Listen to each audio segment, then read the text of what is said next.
Kak. Kak Eka, Apa kabar? baik Kak Eka. Kak Maudi, lagi apa di sini? Lagi baca buku, kebetulan lagi cari materi buat kuliah. Oh gitu. Nah, kenalin ya teman-teman. Ini dia Kak Maudi. Halo teman-teman. Kak Maudi ini adalah Duta Baca Kota Sukabumi tahun 2023. Boleh kenalin Kak Maudi ke teman-teman? Halo, aku Maudi Triwahyuni, salah satu Duta Baca Budaya tahun 2023. Sekarang aku jadi mahasiswi di Universitas Muhammadiyah Sukabumi, pilih prodi Administrasi Publik. Keren ya. Nah, karena kebetulan Kak Maudi ada di sini, Kak Maudi mau nggak cerita buat teman-teman di acara Cendol?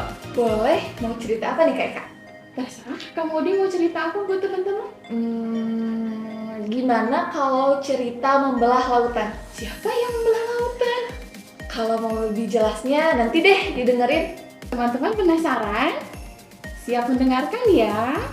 Teman-teman, yuk kita simak ceritanya.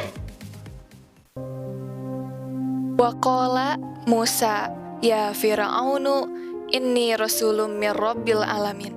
Dan Musa berkata, wahai Fir'aun, sungguh aku adalah seorang utusan dari Tuhan seluruh alam. Quran Surat Al-A'raf, surat ke-7 ayat 104. Mendengar kata tersebut, Raja Fir'aun marah kepada Nabi Musa. Ia mengundang para penyihir agar bisa membalas Nabi Musa.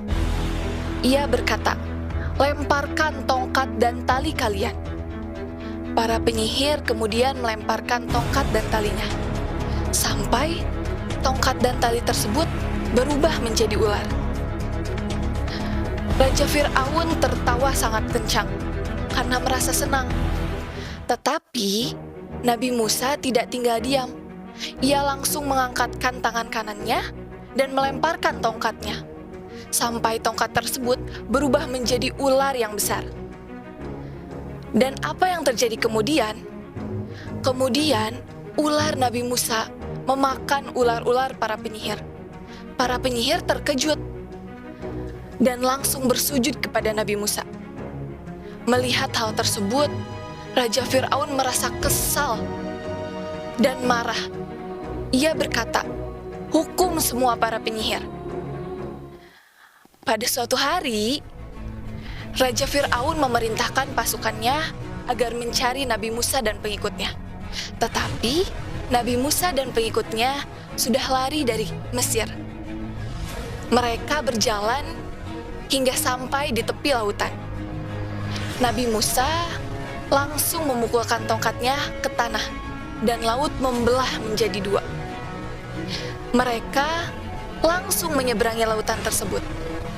Setelah sampai di seberang lautan, Nabi Musa melihat Raja Fir'aun dan pasukannya tengah mengejarnya.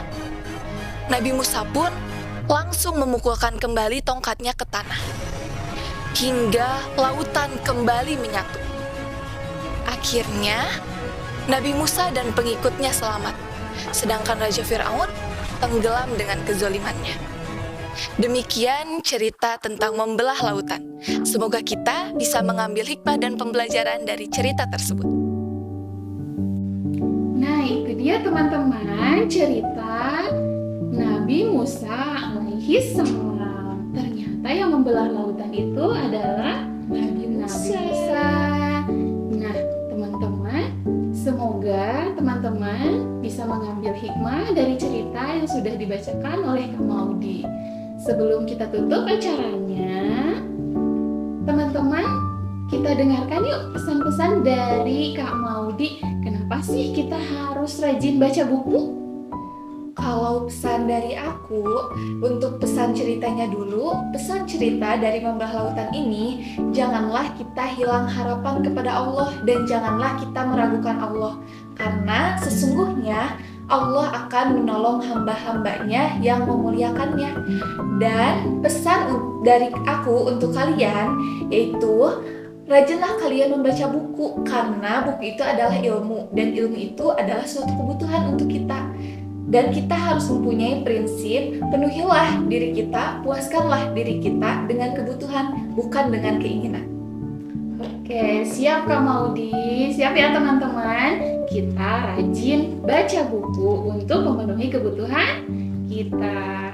Oke, untuk kali ini sekian dulu cerita dari Kak Eka dan Kak Maudi. Sampai ketemu di episode Cendol berikutnya. Jangan lupa untuk teman-teman like, comment, share, dan subscribe. Sampai ketemu di episode Cendol berikutnya.